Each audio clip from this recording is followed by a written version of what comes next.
kita dihadapkan dengan kondisi yang mungkin kurang nyaman lah. Setelah menghadapi Pilpres 2014 dan 2019, ternyata Pilpres saat ini lebih membingungkan dan bernuansa apa ya? Tidak demokratis. Jujur aja, ada sesuatu yang mengganjal di hati saya. Saya tidak ada kebencian dengan kubu Prabowo atau Gibran atau siapa, enggak, saya nggak ada kebencian. Tapi di sini saya dipaksa harus memilih saya. Dan saya harus sedikit apa ya? Mencoba ya, harus melawan. Karena hati nurani saya. Kok saya kadang berpikir kenapa saya sekarang beroposisi dengan Pak Jokowi yang dalam arti ini di sini apa? Di situ ada anaknya, Gibran. Jadi ya Gibran itu ya pasti akan berkaitan dengan bapaknya. Di sini ya pasti Pak Jokowi akan berpihak kepada Gibran. Karena apa? MK, waktu ada MK saya berpikir, mungkin Gibran mengundurkan diri. Karena Pak Jokowi juga bilang, anak saya baru 2 tahun jadi wali kota. Bagaimana mungkin mau dikasih tanggung jawab lebih besar cawapres? Itu mustahil. Nah di situ saya lihat, setelah MK masih dipertahankan. Padahal apa? Sudah ada bukti lagi. Ketua hakimnya itu, yang katanya iparnya Pak Jokowi, dihukum salah. Berarti ini hasil produk yang salah. Apa maksudnya terus? Kok sudah MK berarti dikasih sanksi, dilepas jadi berarti produknya itu salah. Harusnya apa? Gibran yang mengundurkan diri. Demi NKRI, saya berbicara gini apa? Demi Pak Jokowi, saya nggak pengen apa? Pak Jokowi ini lepasnya saya kepingin apa? Melepas jabatan ini nanti apa? Dalam hal yang enak. Tapi itulah bagi saya gini lah. Sudahlah. Untuk ini saya coba harus berpihak. Mohon maaf kepada Pak Jokowi, saya harus berpihak kepada Ganjar dan Pak Mahfud. Apalagi di situ ada datang seorang Pak Mahfud. Apa yang ditakutkan dari Pak Ganjar dan Pak Mahfud? Banyak, sangat-sangat banyak. Banyak yang harus ditakutkan dari Pak Ganjar dan Pak Mahfud. Yang paling kasat mata ini, Pak Ganjar dan Pak Mahfud adalah duet terbaik. Duet terbaik dari sisi kualitas dibandingkan dengan pasangan capres dan cawapres manapun. Di antara para capres dan cawapres lain, pengalaman duet Pak Ganjar dan Pak Mahfud paling lengkap dan juga boleh dibilang tanpa celah. Mereka ini bersih dari korupsi dan dikenal sebagai politisi yang sangat bersih. Mereka juga sama-sama dikenal sebagai politisi yang bernyali, yang pemberani. Nah, sekarang sudah terbayangkan kenapa Pak Ganjar dan Pak Mahfud begitu ditakuti. Sekarang kita semua jadinya paham kan, kenapa Pak Ganjar dan Pak Mahfud jadi sasaran serangan dan kecurangan yang sangat luar biasa. Mengapa baliho dan poster mereka sampai dicopoti, sampai yang berukuran kecil sekalipun. Jadi kalau Pilpres 2024 semata-mata menggunakan penilaian terkait kapabilitas, terkait kemampuan memimpin, sudah pasti Pak Ganjar dan Pak Mahfud adalah juaranya. Saya tetap memprediksi bahwa tetap akan terjadi 2 putaran. Sekian puluh persen pendukung Anies kemungkinan di putaran kedua akan pindah ke Ganjar melawan Gibran. Jadi prediksi saya, di putaran kedua nanti, kalau kubu Ganjar yang lolos, maka sebagian besar pendukung Anies juga akan lari ke Ganjar. Ini masuk akal sih, karena pendukung Anies kebanyakan adalah pembenci Jokowi. Meskipun sebagian besar dari mereka dulu adalah pendukung Prabowo. Tetapi dengan adanya Gibran yang sekarang ada di samping Prabowo, maka kebencian mereka terhadap Jokowi akan semakin tinggi. Dan lebih baik buat mereka memilih yang buruk dari yang terburuk, yaitu Ganjar Pranowo. Mereka nggak suka Anies menang sebenarnya, tapi lebih tidak suka lagi kalau Prabowo yang menang.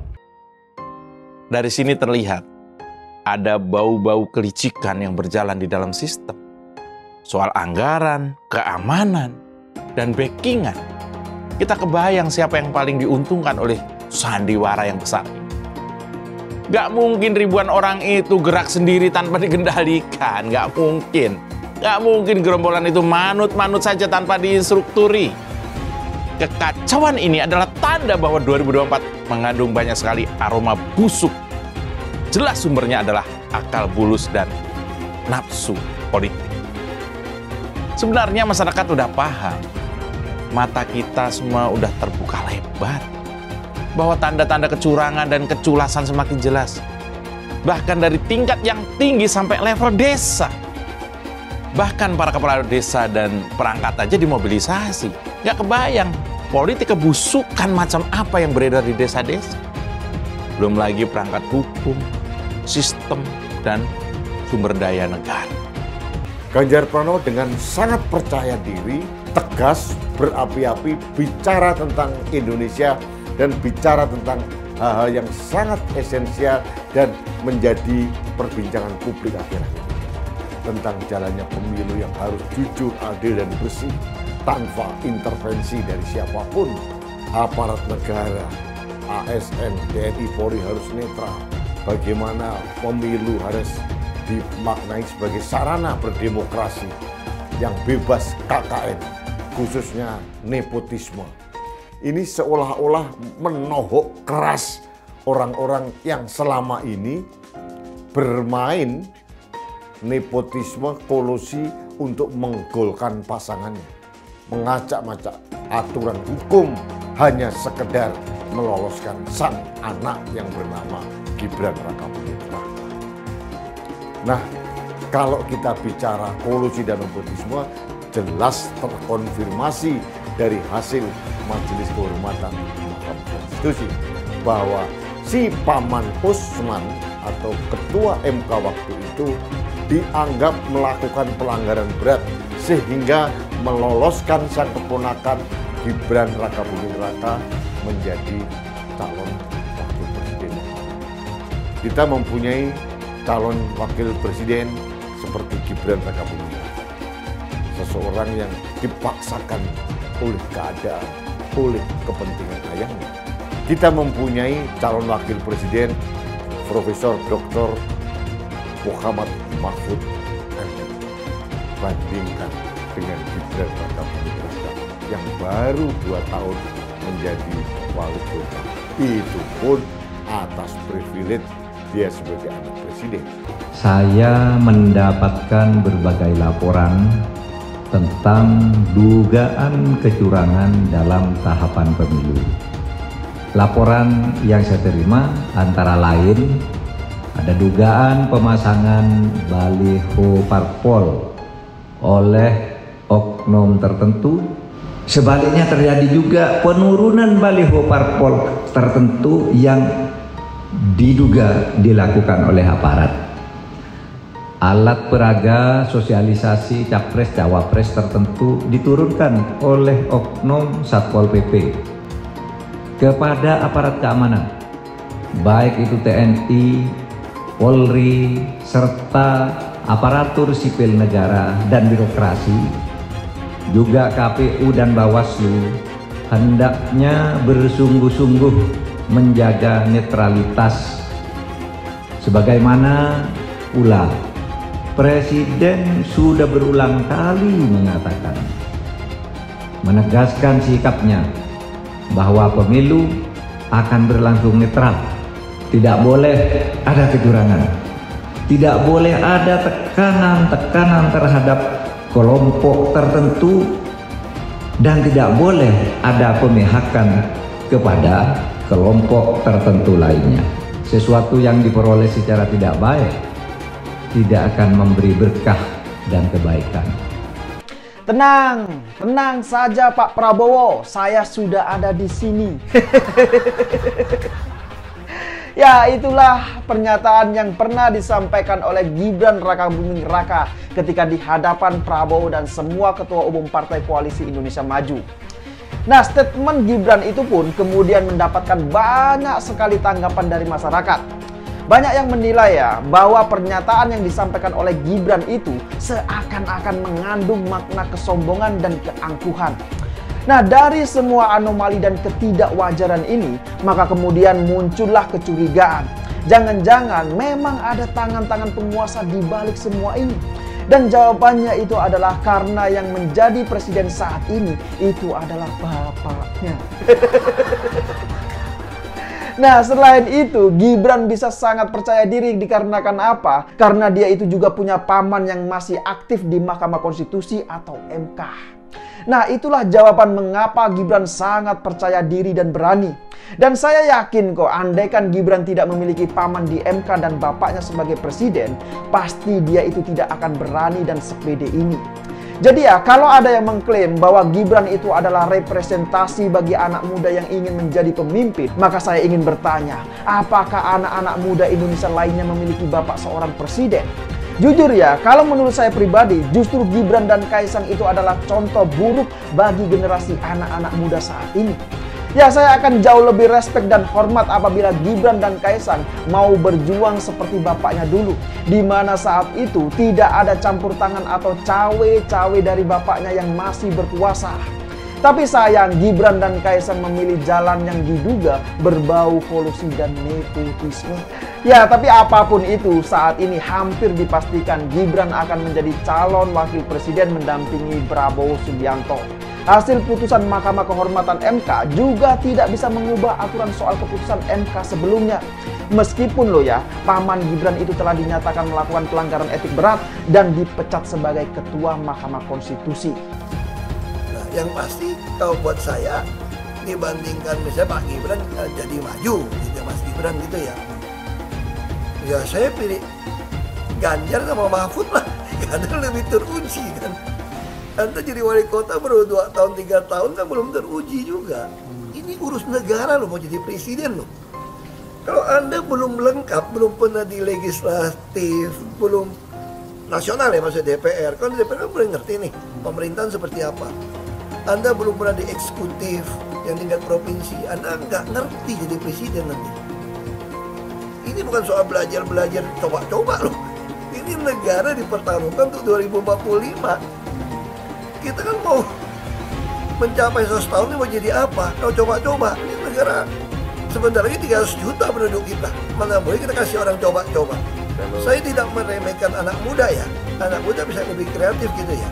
Tapi bicara tata negara, harus mengerti konstitusi. Anda bukan hanya untuk berani untuk maju.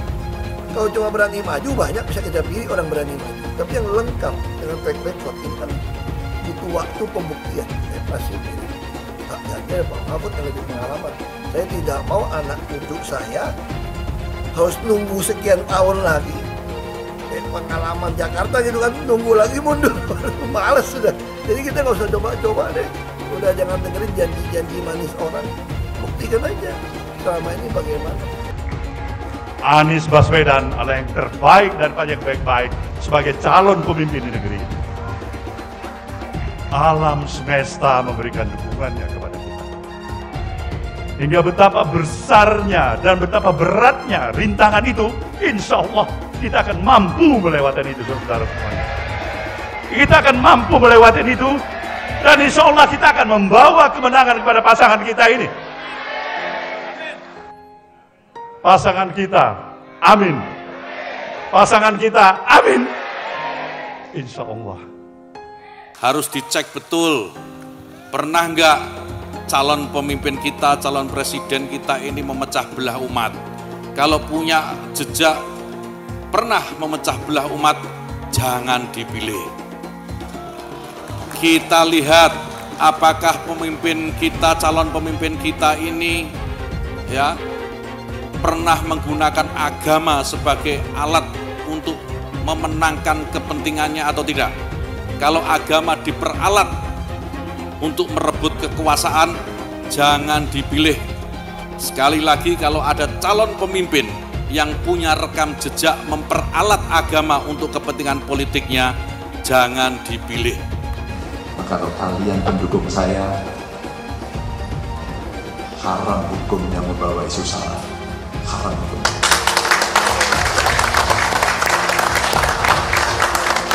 Kita sudah lelah dengan isu itu.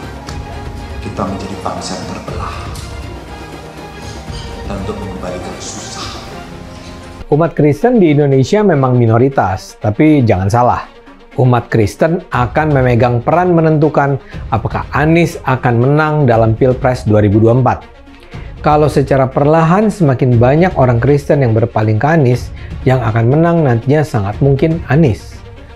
suara pemilih Kristen di Indonesia adalah sekitar ya 10% lah. Kalau ekstrimnya semua warga Kristen memilih Ganjar, artinya Ganjar akan mendapat tambahan 10% suara dan Ganjar akan menang.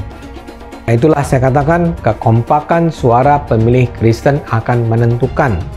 Begitu suara pemilih Kristen terbelah secara timpang, Anies akan bisa mengalahkan Ganjar. Anies tahu jagoannya itu hanya akan menang kalau bisa memecah suara pemilih Kristen. Sekarang semua bergantung pada umat Kristen.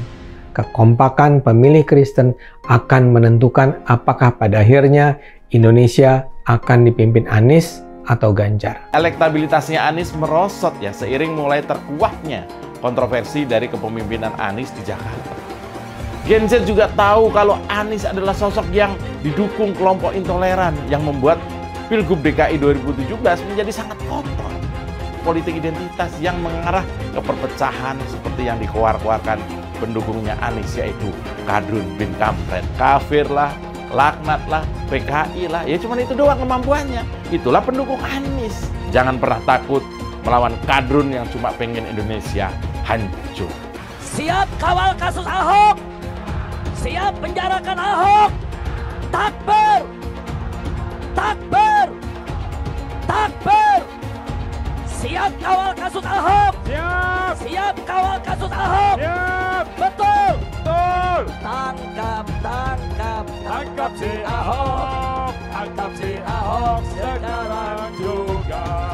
Tangkap, tangkap, tangkap si Ahok. Tangkap si Ahok sekarang juga. Takbir. Allahu Akbar. Takbir. Allahu Akbar. Tangkap, tangkap, tangkap si Ahok. Tangkap si Ahok sekarang juga. Tangkap, tangkap. Tangkap si Ahok sekarang juga. Lagi. Penjajahan di depan mata itu di Jakarta. Kita semua pribumi ditindas dan dikalahkan. Kini telah merdeka. Kini saatnya kita menjadi tuan rumah di negeri sendiri. Anies, ibunya Arab, bapaknya Arab, kakeknya Arab. Mas Anies nikah dengan keturunan Arab. Menantu Mas Anies, anak Mas Anies nikahnya dengan Arab lagi. Jadi Mas Anies kalau merepresentasikan Indonesia agak kurang keindonesiaannya. Mungkin 3% Indonesia aja yang bisa direpresentasikan oleh Mas Anies. Nasdem mengingatkan rakyat bahwa Anies kurang mewakili Indonesia karena dia Arab. Apakah ini rasis? Menurut saya tidak. Menurut saya justru ini nasionalis. Seperti di Pilkada DKI dulu, mereka juga ketol ingatkan warga DKI bahwa Ahok itu Cina. Lihat, Cinanya Ahok selalu dibawa-bawa. Bahkan sampai terang-terangan ajak ganyang bantai Cina. Jadi sah-sah aja kalau Hasan Nasbi bilang Anies itu kurang mewakili Indonesia karena dia Arab. Lah, mereka juga dulu begitu. Kalau Cina dianggap bukan pribumi, sementara Arab dianggap pribumi, itu baru namanya rasis. Rasis biadab itu. Kalau Cina bukan pribumi, Arab juga bukan. Hasan Nasbi cuma mengingatkan, pilih presiden yang primitif saja. Saya bilang, Nis, ente nggak bisa jadi presiden. Kenapa? Karena presiden adalah orang Indonesia asli, saya bilang. DKI yang kita harapkan, Anies Baswedan yang begitu jelas Islamnya. 4 tahun 8 bulan jadi gubernur. Mana peraturan pergub saja yang melarang miras? Mana perda Islam apalagi? Yang akhirnya tidak berani juga menegakkan hukum Islam. Banjir tetap banjir, macet tetap macet. Kriminalitas Jakarta, Anda tahu, 2 menit sekali terjadi pencurian. Sekarang orang sedang euforia, dia mau dicapreskan. Bagaimana umat terjebak lagi, bodoh lagi, masuk lagi. Kalau misalnya memang Anies itu mau maju dan dia tekad mau menegakkan hukum Islam dan menyatakan perlawanan, saya penuh. Tapi dia tidak lakukan itu. Tahu nggak, sumur resapan yang ngabisin anggaran beratus miliar itu meresap air agar masuk ke dalam bumi sesuai dengan sunatullah. Tetapi ternyata sumur ini tidak meresap air, malah airnya itu menggenang di sumur-sumur itu. Sumur resapan itu sekarang harus disiapin pompa untuk menguras air di sumur resapan. Kalaupun dia harus makan babi sepanjang jadi presiden, mungkin akan dilakukan. Jangan sampai Indonesia jatuh ke tangan pembohong. Jangan sampai Indonesia jatuh ke tangan Anies Baswedan. Jangan hanya konsentrasi pada pembangunan benda-benda mati yang indah difoto dan bisa ditunjukkan dalam 5 tahun hasilnya. Kalau kita mau menilai sebuah janji, maka lihat janjinya atau lihat kenyataannya. Dulu janjinya apa ya? Dan ini aneh, betul-betul aneh. Ini bukan kampanye, tapi saya sampaikan sini. Di satu sisi menyiapkan jalur-jalur air untuk dikirim ke laut, di sisi lain di lautnya dipasang dengan pulau reklamasi, tinggal tunggu waktu jadi rob, air balik. Dan ini melawan sunatullah. Kenapa? Air itu turun dari langit ke bumi, bukan ke laut. Harusnya dimasukkan ke dalam bumi, masukkan tanah. Di seluruh dunia air jatuh itu dimasukkan ke tanah,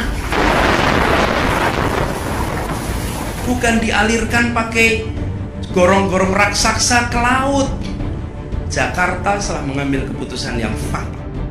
Bukan banjir, itu memang parkir air. Bukan banjir, itu memang parkir air. Masyarakat berkeliling dengan membawa toa untuk memberitahu semuanya, termasuk sirine. Ibon 82 miliar. Apa alat transportasi yang dimiliki oleh hampir setiap orang? Alat transportasi yang dimiliki semua orang adalah kaki. Saya mensyukuri kenapa kalah, kenapa ditahan. Saya bersyukur atas itu semua. Saya coba bayangkan ya, kalau seandainya waktu itu kita menang, gitu ya, hari ini belum tentu kita bisa nikmati seperti ini. Kita bersyukur 5 tahun Tuhan izinkan kasih ke orang yang pintar ngomong untuk kerja. Coba kalau kita bayangkan gitu ya, kalau kemarin saya masih jadi gubernur, ini saya udah turun ini. Tapi yang pintar ngomong itu dikira orang hebat kan? Ini lebih berbahaya tahun 2024, langsung ketahuan karakternya. Langsung ketahuan itu. Di saya juga ada kutipan Pak di kamar saya Pak. Tulisannya, Jakarta telah mengambil keputusan yang fatal. Gus Dur itu buta mata juga buta hati. Pancasila Soekarno, ketuhanan ada di pantat. Anak Tuhan dari mana? Kalau Yesus anak Tuhan, bidangnya siapa? Besok di seluruh wilayah Indonesia kami katakan dan Iblis hanya menggoda orang yang beriman. Makanya jarang-jarang orang kafir kerasukan setan. Yang kerasukan setan itu orang baik-baik. Jarang, saya belum pernah nengok Cina kerasukan setan.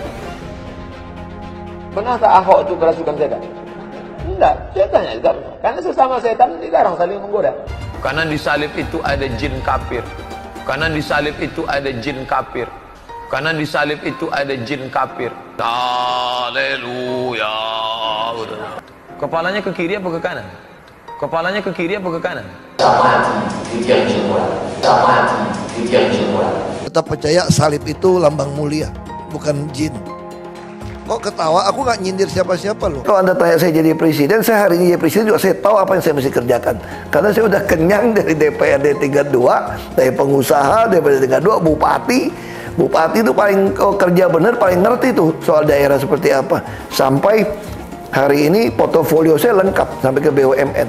Saya pernah legislatif, pernah eksekutif, tapi nggak usah andai-andai gitu kan. Tapi kalau saya hari ini jadi saya tahu apa yang saya mesti kerjakan. Ya Anda nggak usah khawatir. Kita nggak bisa hindari ada orang memanfaatkan soal SARA untuk kampanye, apalagi untuk menjatuhkan kita yang dikategorikan sebagai minoritas. Tapi bagi saya, ketika kita ada turun ke masyarakat, masyarakat juga bisa membaca, bisa merasakan mana yang tulus, mana yang tidak. Jadi ada guyonan gini dari teman-teman saya, bahwa saya itu bukan cuma double minoritas, tapi triple. Artinya apa? Udah turunan Tionghoa, Kristen, dan katanya terlalu jujur di pemerintahan. Jadi itu nggak disukain. Ini triple katanya. Relawan Anies yang mayoritas pengasuh khilafah, seperti kadrun FPI dan HTI, ingin melengsarkan Pak Jokowi. Dengan menggunakan politik identitas, relawan Anies akan menggulingkan Jokowi. Tapi pendukung Anies lupa bahwa 82% penduduk Indonesia suka dengan kinerja Pak Jokowi. Ingat, di belakang Anies ada ormas pengasuh khilafah, seperti FPI, HTI, PA212. Saya yakin sebentar lagi karma Ahok akan mengejar Anies Baswedan. Kita dihadapkan dengan kondisi yang mungkin kurang nyaman lah. Setelah menghadapi Pilpres 2014 dan 2019, ternyata Pilpres saat ini lebih membingungkan dan bernuansa apa ya? Tidak demokratis.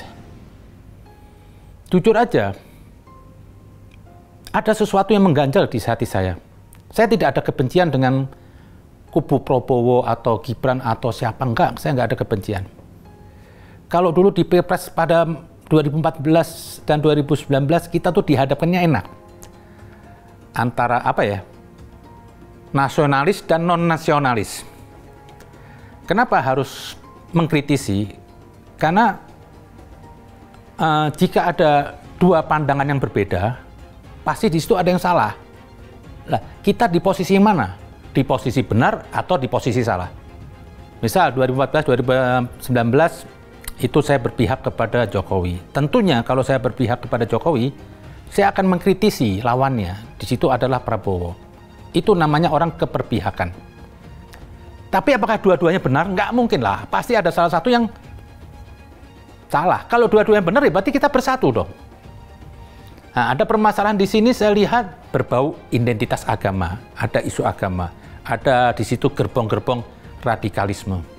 Dan ada lagi HTI yang ingin merubah negeri ini dari Pancasila ke negeri berasaskan Islam. Lah saat ini yang kita hadapin apa? Keduanya kelompok nasionalisme mengklaim. Apa ya? Saya harus jujur nih, saya mohon maaf nih kepada Pak Jokowi, orang yang saya sangat bela lah. Saya mungkin belum pernah membela calon presiden itu seperti saya membela Jokowi. Dan itu ditunjukkan faktanya setelah dia menjabat. Ada perbaikan di negeri ini. Semuanya saya melihat. 8 tahun itu saya dibuat apa ya, terkesima. Dan semua petunjuk Bapak itu saya ikutin. Bapak pernah mengatakan setelah Bapak nanti tidak menjabat, Bapak memberi isyarat kepada orang yang berambut putih. Saya lihat siapa? Feeling saya, oh ini Ganjar. Tapi di satu pihak, loh, kok di pertengahan, di akhirnya ini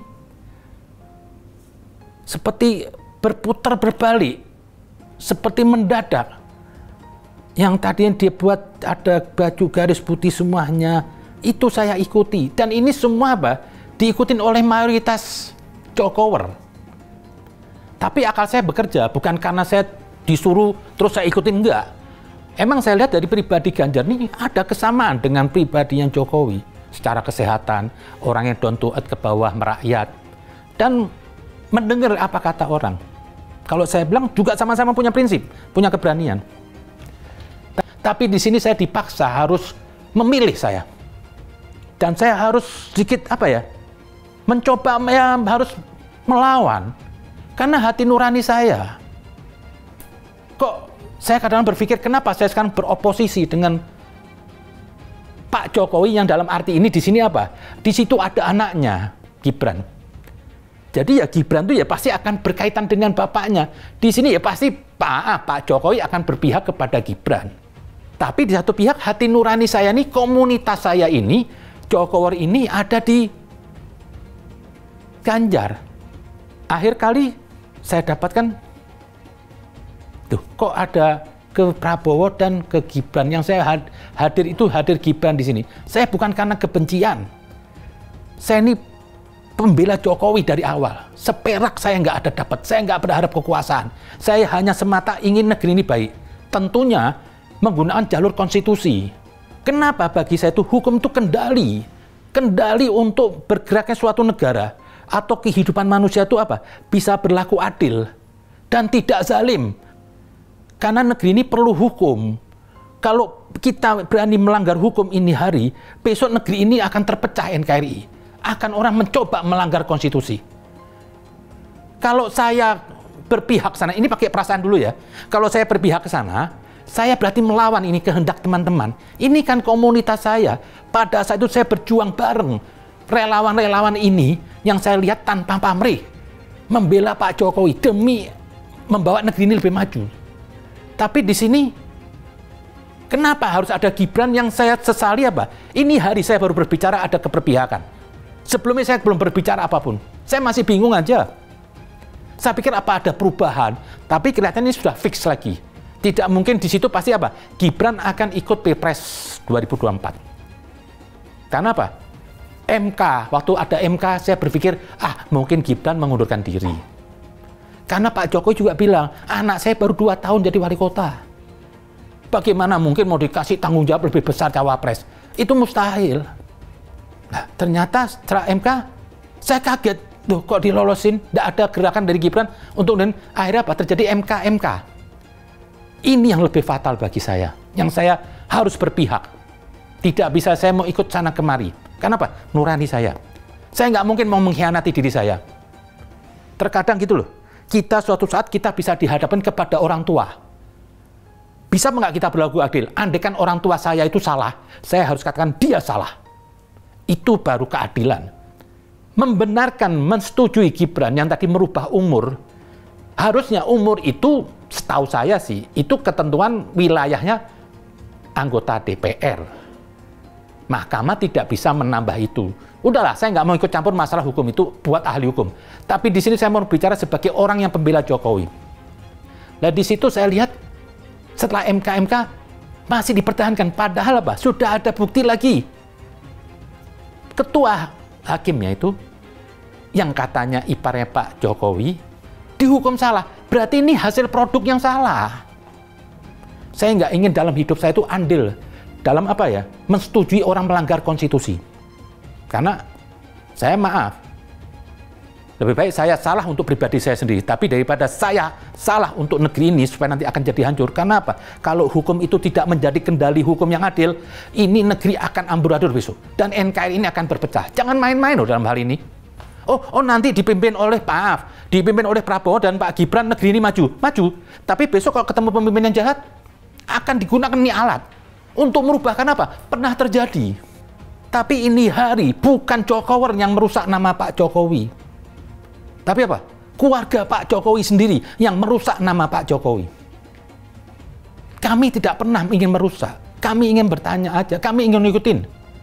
Tapi jangan mayoritas ini disalahkan. Saya dianggap apa? Saya nggak ikut garis Jokowi. Gimana saya nggak ikut? Bapak bilang rambut putih saya ikutin. Tapi saya pakai otak. Oh rambut putih bener, hebat. Kalau rambut putihnya orang lain mungkin saya nggak pilih. Tapi kenyataan sekarang apa? Bapak paksakan saya ini harus kalau memilih. Katanya kalau Jokowi harus ke Gibran, itu bertentangan dengan nurani saya. Saya nggak akan lakukan itu. Apa maksudnya terus? Kok sudah MK berarti dikasih sanksi, dilepas jabatan, berarti produknya itu salah. Harusnya apa? Gibran yang mengundurkan diri.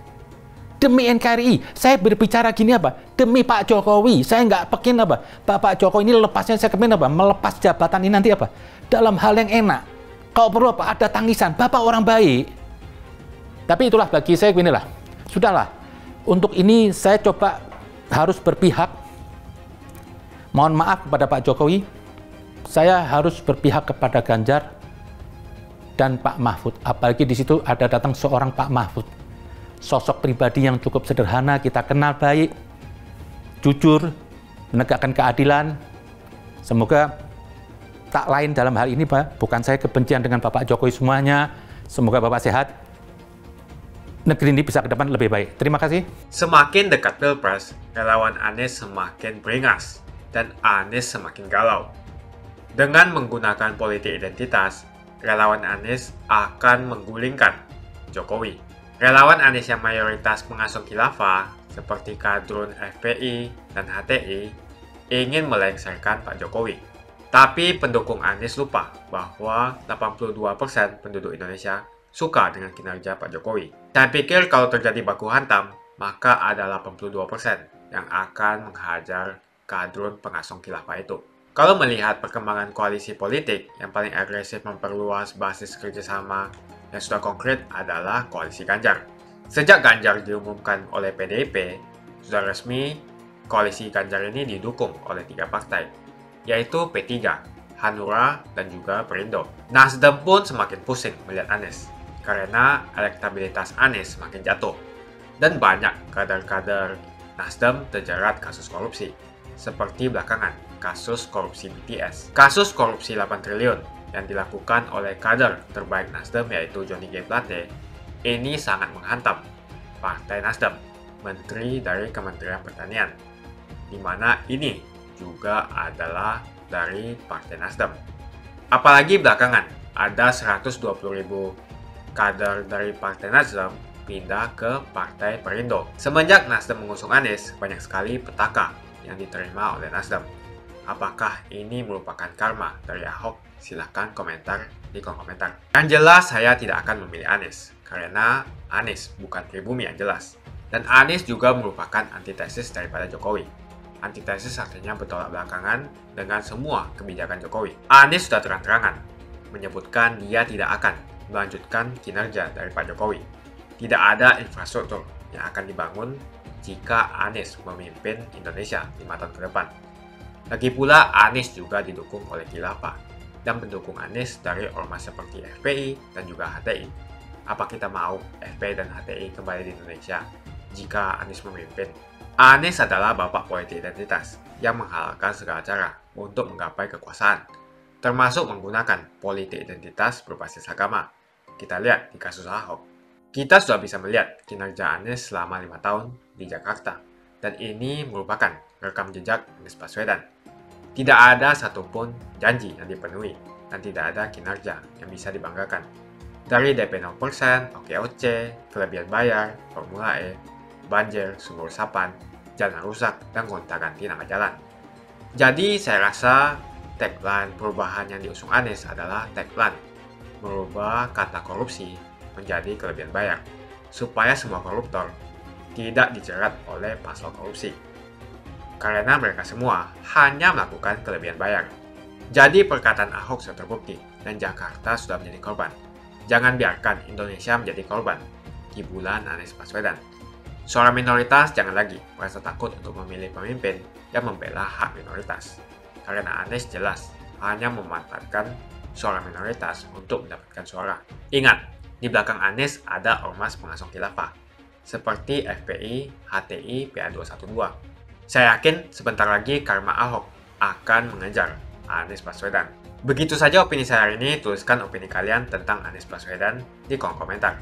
Dan juga tuliskan pendapat kalian tentang people power oleh relawan Anies untuk melengsarkan Pak Jokowi. Tuliskan pendapat kalian. Jika kalian siap untuk melawan people power yang digaungkan oleh relawan Anies, ayo tuliskan lawan people power di kolom komentar. Pastikan Anda semua like video ini dan bagikan video ini ke teman dan family Anda supaya mereka semua mengetahui tentang informasi ini. Tekan tombol subscribe dan bunyikan lonceng notifikasi supaya kamu tidak ketinggalan